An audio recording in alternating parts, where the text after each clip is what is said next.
nightmare. So anyway, the dream is me and you are living together in an apartment. Okay. And we're trying to hit up Tom Orange, shout out Tom Orange, to try and do a video and collaborate and just, bro it out with old Tommy Orange. And so we hit What him up, dreams are he made of. responds. Exactly. And we're like, oh, we should meet up. Like, where do you live? And he's like, tells us his address or whatever. We find out, bro, he's in the room across the hall from us. So he lives in the same apartment complex. So we just knock on his door, and him and his girlfriend are there. And dude, they end up coming over. And I look down, and like Mitch and a bunch of my buddies from college are there, and we're all just wearing orange, like out of nowhere. And dude, it ended up being like a prank that Tom had lived there the whole time and set up his entire YouTube channel just to prank me, to like convince me to wear orange for a day. Dude, it was crazy. And then I get on YouTube this morning, and the first video I see is Tom and his lovely lady post a video together. I guess they read that Fourth Wing book. And I was like, dude, do I live in a real reality? Because I know he's posted with her before, but Is Tom Orange God? I mean, dude, and I swear to God, I woke up and I was like, I know Tom. Like, it was one of those dreams when I woke up. It was like, we're boys, not My just like homie. what we have now, but dude, it was a full developed relationship. So, Tom, I'm sorry you just had to hear that, but you're in my dreams, which is Yeah, crazy. Andrew started telling me that story, and I was like, dude, stop telling me and let's just start recording and just see where this goes. So, I mean, Mm, Tom, you're on the dome top at all times here at It's Lit Book mhm. Reviews. So, with that said, welcome back. It's Lit Book Reviews. This is the podcast where we discuss all things books. And dude, I mean, I'm drawing a blank. I am LaDainian Tomlinson, and with me is Calvin Johnson. So, Mm, going American football with you here today. And we mm. are here to discuss a couple of things. Okay, so if you know what you're watching, you know that this is a video discussing Warhammer 40K, the world of Warhammer, specifically the books, as well as the episode on the Prime show Secret Level. So if you've watched the Secret Level, which is an animated show on Prime, that each episode is based off a different video game. Some of them are like literally 7 minutes long. They're all pretty short. And episode 5 is Warhammer 40,000 and They Shall Know No Fear. In the grim darkness of the far future, a genetically engineered warrior who has served on the front lines for centuries confronts his legacy as his squad hunts down a mutant sorcerer. So, sounds crazy. How'd you find this, by the way? Did someone tell you about to go watch this? Yeah, so a friend of mine, Garrett, shout out Garrett, told me that he had watched this, and he literally said, "Just watch this episode." He said the rest of the show is not really very good. So that's what I did. I watched this. I did end up watching a couple more, and they were really weird, the ones I watched. But I watched this Yeah, Warhammer episode as recommended by a friend, and it is so sick. it was Um, really sick. yeah, like I'm about to say this. I don't watch a ton of animation stuff, but there are animated series like Invincible that are just awesome that I love. And so there are some things that are animated that are just so sick. I mean, the things they can do with animation and sci-fi and fantasy is Especially in great. today's day So and time. Bro, I yeah, mean, so for a while, though, I watched it on my iPad at work, which was not the best lighting for this because it was so dark mm, for a lot of right. the intro and beginning. I mean, at first, I thought it was real. So, I mean, and then I realized, like, there's no way, dude. Like, the budget for this would have been insane when they start putting on Yeah, their armor and stuff. But anyway, I mean, yeah. it's like one of those hyper realistic Yeah, the animations. animation. Yeah. So this was my first experience in anything Warhammer. I've never played the Same. game. If you don't know what Warhammer is, it's a game from the 80s, a tabletop game. People buy the sets. They're apparently like $1,000 a set in some cases. Like it's Oh, a my crazy God. game. I didn't realize that. And from that game was birthed an entire world of lore, books, other games, all types of stuff. So this was the only other thing I knew about Warhammer was that Henry Cavill wants to make Warhammer movies or a show. I'd heard that before. So then, fast forward a little bit, a friend that I work with, shout out Blake, told me that he reads the Horus Heresy series because he knew that I read books. So we were talking about books, and he was like telling me about the series that he loves. It's based in the Warhammer world. And he was like, "Yeah, dude, I'm on book like 26." And I was like, "Huh? How many What? books are there?"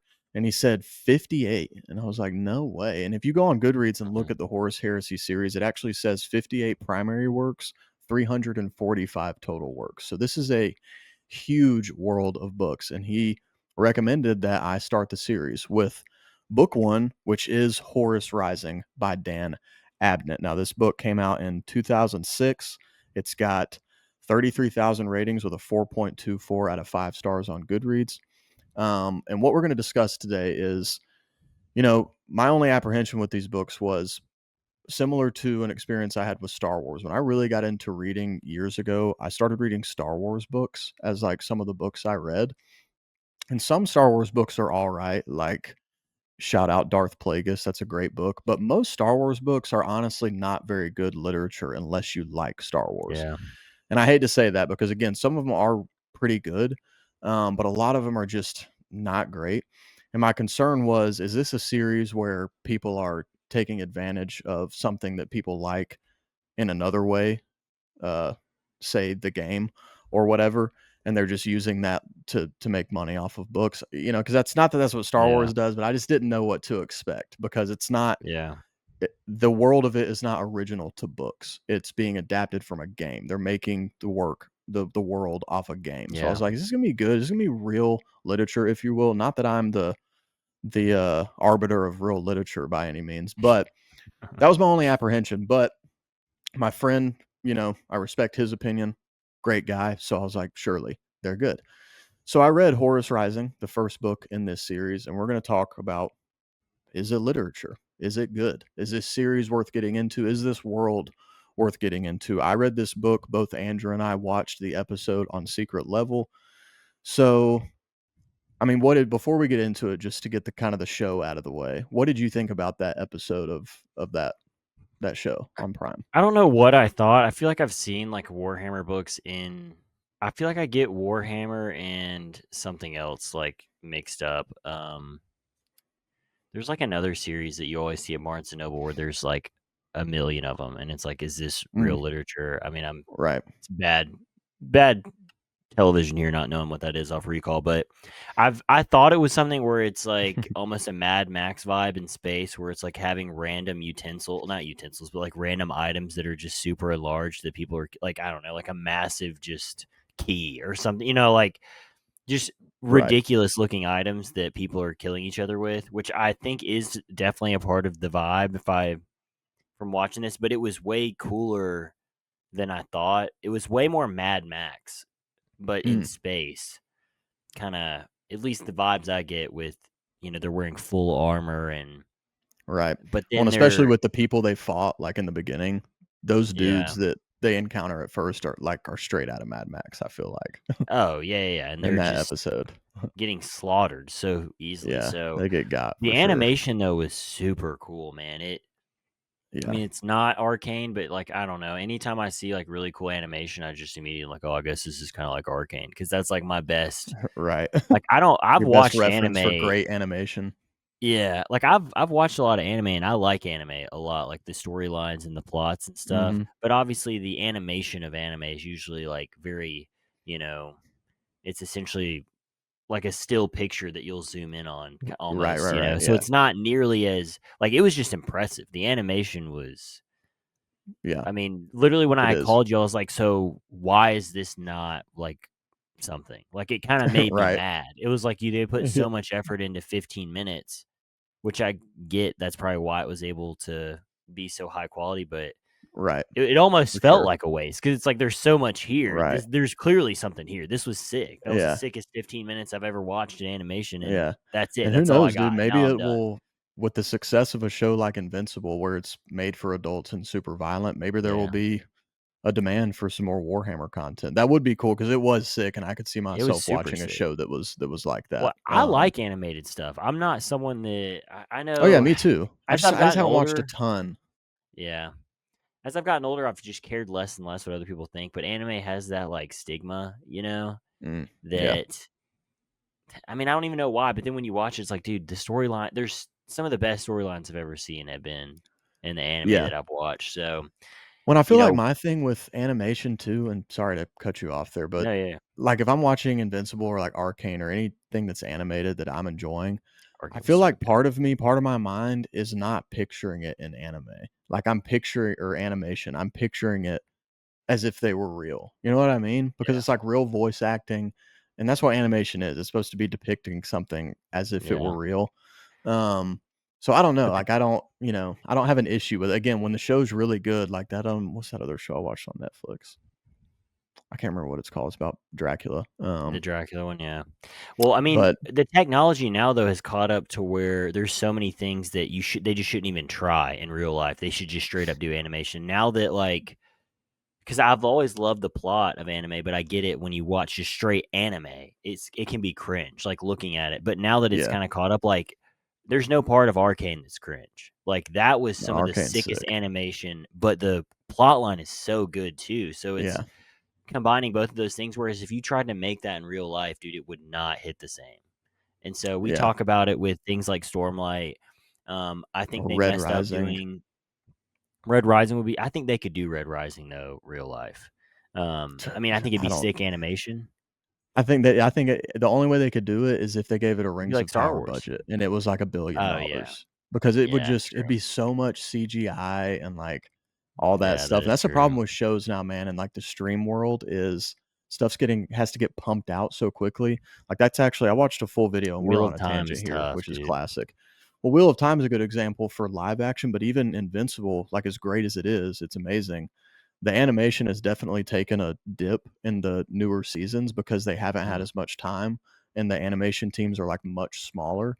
So I watched this whole video where this guy breaks it down, and he's like, they're not these aren't bad animators, they're not being lazy. Like they don't have time to do like Yeah, I they're think on it's a. the compression or something one part especially of the animation process they can't do, which is where it really does the lighting and shadows that makes it not look like a drawing on a page. But all that being said, like because of those constraints and the way that media is right now, I just don't trust live action for Red Rising or No, Stormlight. But I yeah. feel like I cut you off again. What were you saying? No, I mean, I just this is a world that clearly that high end animation made whatever the idea of what Warhammer is. I feel like it was very well. I don't know. We'll see what you say about what the book actually what happened. Like I definitely have some Yeah, questions on was that for sure. accurate. But if that is an accurate depiction of Warhammer, sorry, I mean I'm all in. Like I need So 15 minutes, yeah, and that would be sick. Like I'm cool yeah, with. It reminds me of Fallout a little bit mm, with the suits, you know. right. Just the At big least bulky the suits. yeah the look that I got, but that's what I'm Yeah. curious to see from you on how it how whatever 15 minutes of that was that what you pictured what you read, So if that makes sense. yeah, to answer that, I mean, fortunately, I watched this episode and I actually rewatched it Okay. before I read this, so it was actually really cool to have a reference point for what was going on because I don't know if I would have pictured it quite like that, but because I had that reference point, I mean, yeah, it was totally like that for me. And the descriptions of because this again is, you know, Warhammer 40,000. It's 40,000 years in the future, if you will.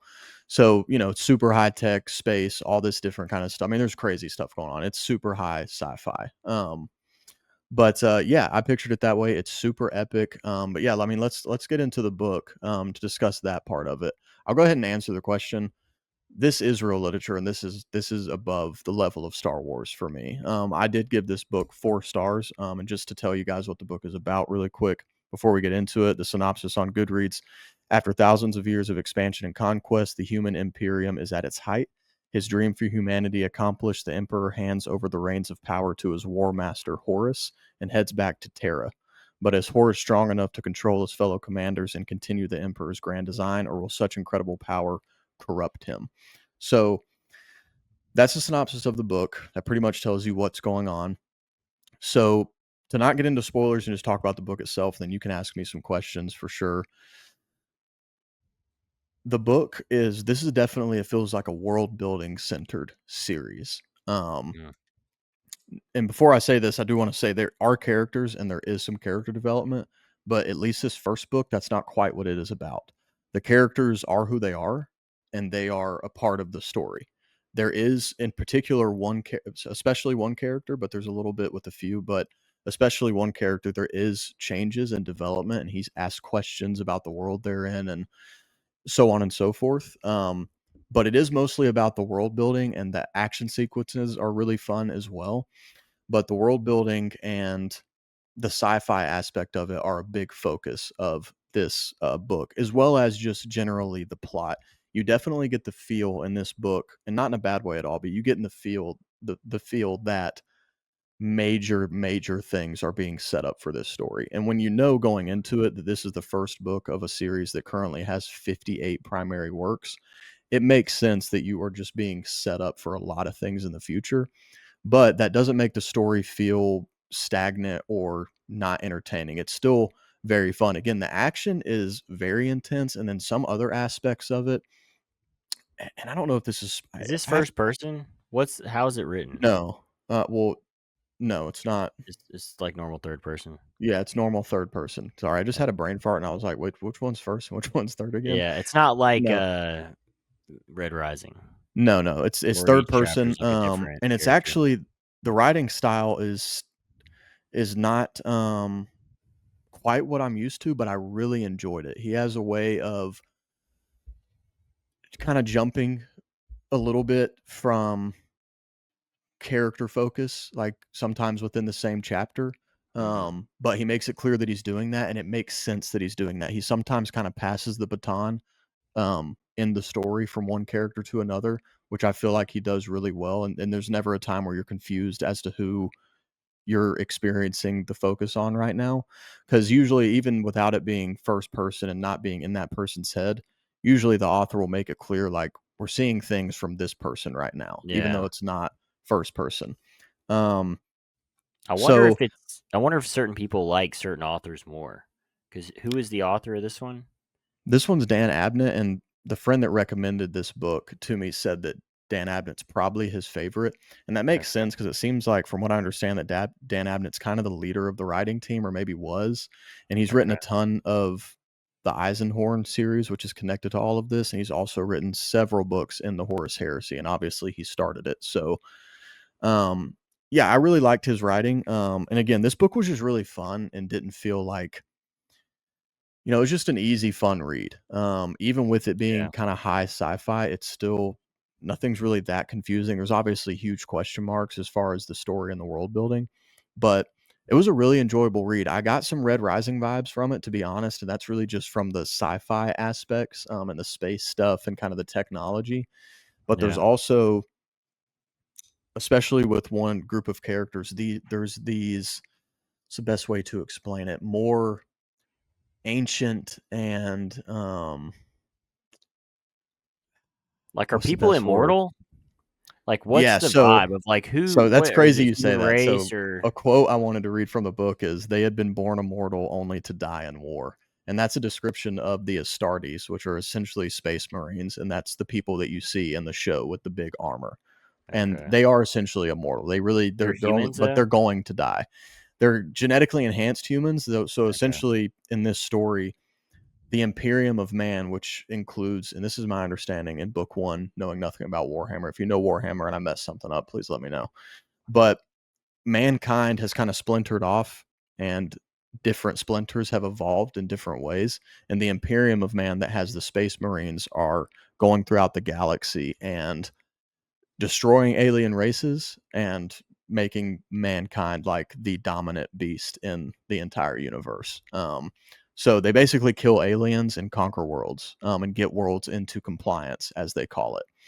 So that's why, like, the leader and the main focus for the series is the guy called the War Master, because he's leading all the legions of the Emperor and deciding where they go and how they handle stuff.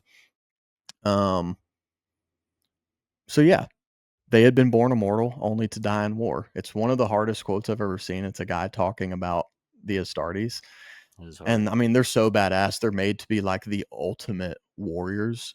Super hard to kill. They kind of remind me of Golds from Red Rising. Again, there's some Yeah. parallels here that probably made me enjoy this even more, just because anything that smacks of Red Rising, I'm going to enjoy at this point, Yeah. if it's done well.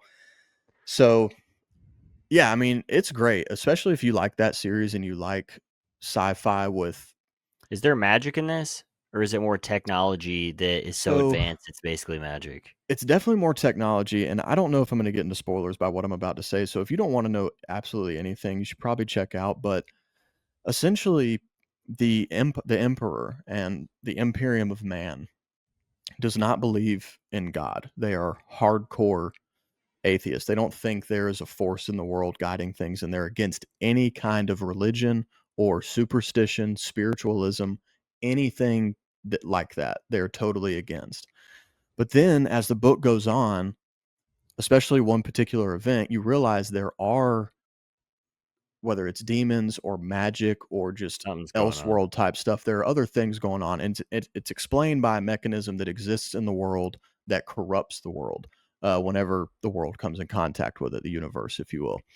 And again, I'm just trying to not be spoilery by explaining that. But Yeah. one of the main character developments in the main character, who actually isn't Horus, it's actually a guy named Loken, who is an Astartes and ends up becoming one of four like OGs of the whole Imperium of Man that is basically the council of the War Master Horus. So Loken goes through this development where he's like, wait, but are there demons? And again, check out if you do not want spoilers for this book. If you don't want spoilers for this book because you want to read it, go read it and come back and watch this video. But essentially, leave if you don't want spoilers. Essentially, they go on this mission, and one of his Astartes brothers, they go on this planet that's like super terrible. All this bad stuff is happening, and they all start hearing this voice in their head and on their communication systems. And it keeps repeating this thing. They look into the history of the world and find out that it's quote unquote haunted, or the people that live there think it is, and they think it's sacred, and that a demon or the devil or a ghost or a spirit does bad things to people when they come into his land uninvited. All that kind of yada yada. So the Astartes go in there, super hard, ready to absolutely F shit up. And one of them, like a bunch of them get killed. And then one of them ends up turning on his brothers, which for this world, Astartes never do that. They never hurt each other. They never attack each other. Like they would never, it's like unthinkable to them. So for this to happen, your main character, Loken, is like shocked at first. He doesn't even react and fight him at first because he's like, what is happening? So that happens, and they come to find out that he was taken over by this spirit that had been talking to them the whole time. And so he has this whole crisis where he's like, wait, have we been lying? Like, have we been, we're just covering this up? And, Horus and other people explain it in a sense where they're like, no, like, it's still true. This is just a different type of thing that corrupts the universe, and we have to keep it at bay. Like, that's part of our job. So, anyway, sorry for the spoilery part, but it's super interesting because one of the themes of this book is like religion, belief, superstition, that type of thing, and like what it means in people's lives. And it's a cool concept that 40,000 years in our future, a splinter of our race would become so hardcore atheist that they want to stamp out the existence of religion in the entire universe. On Yeah. every planet they go to, they're like, "Oh, you have a god?" Pew, pew, pew, pew, pew, and they just start killing them all. It's like, "Oh, you're a twisted savage, and we have to free you from this." And that's like how they look at it. Like Yeah. it's a space crusade what they're doing. Um, Hmm. so yeah, it's pretty cool. Again, the character development is not super deep. I think that's partially by design, but I also think that a lot of stuff is just being started in this book.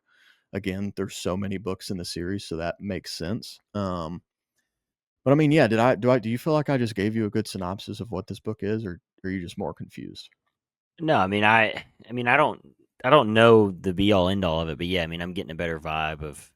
I mean, yeah, it seems like something that anyone who's interested in fantasy or sci-fi themes, like, I mean, it does kind of give a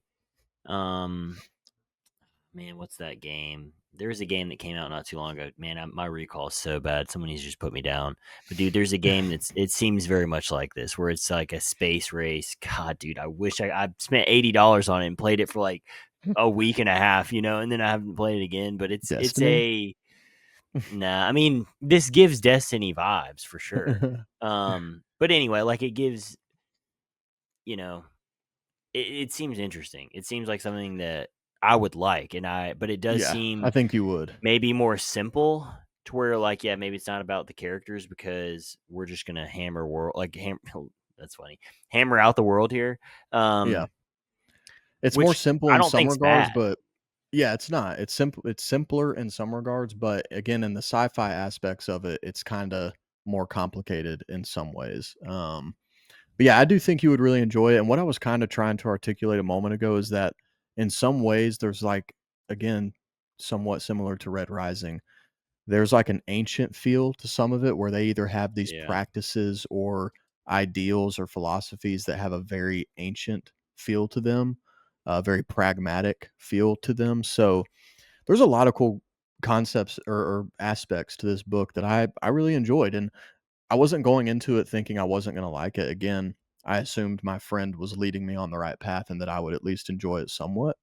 Yeah. But again, when I just see a series this big, I'm like, is this series really good, or are these guys just doing a Ponzi scheme on people? Like, how is there this many books in a series? But after reading this, I'm like, okay, like at least in the You kind of beginning, like see it. this is solid. Like I could see myself over the next 15 years getting through a good bit of these books. That's the only Yeah. thing with these books is like if you're a reader in this like I am, where you feel an almost stressful need to read different things constantly and not like it's going to be Yeah. a long time before I get through this series if I do. But I would like to continue. I bought the first 3 books. You can't really find these books physically outside of like $1,000 resales after about the 10th book, I believe. So you have to just kind of read them on Kindle after that. Wait, Um, what? yeah, and I talked to Blake, my friend, who has read a lot of these about it, and his understanding is that because the books are popular. I mean, you got 33,000 ratings on the first book. That's not bad. I mean, it came out in '06, so it's not crazy popular, but that's Yeah. not bad, obviously. Um, but it's not popular enough, I guess, to print like a ton of books. So they only print a certain amount. And then he said they do reprints every now and then. So it's kind of like a thing where anytime they sell books, except those first handful that they always have in print, anytime they do reprints or sell a new book, they know they're going to sell every book they make. You know what I Yeah. mean? So it kind of makes sense. I don't know if that's really what it is. It might just, I don't know. It might be another reason, but you can still get them on Kindle. So I got the Um, first 3. I'll probably yeah. get through all 3 of them within the next year or so, just because they're short, easy reads. So whenever Andrew and I are diverging and reading different stuff, I'm sure I'll hit more of them. But yeah, I mean, do you have questions? Anything you want to discuss about these books? I mean, I'd be interested to read this first one. I think I could see myself. How long was it?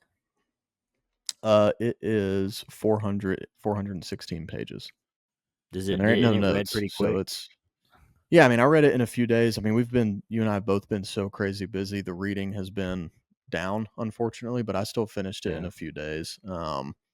And it's a really easy read. Like I was reading 100 pages in a sitting, for 3 days. So, Okay. No, yeah, I think I or would. over 100. I could see myself get into this for a little refresh, maybe. Hmm. I mean, Yeah, and I'm again, it's like even though there's a ton of books, it doesn't feel like you're making some huge investment by reading it. Like it's still a really good standalone book. yeah.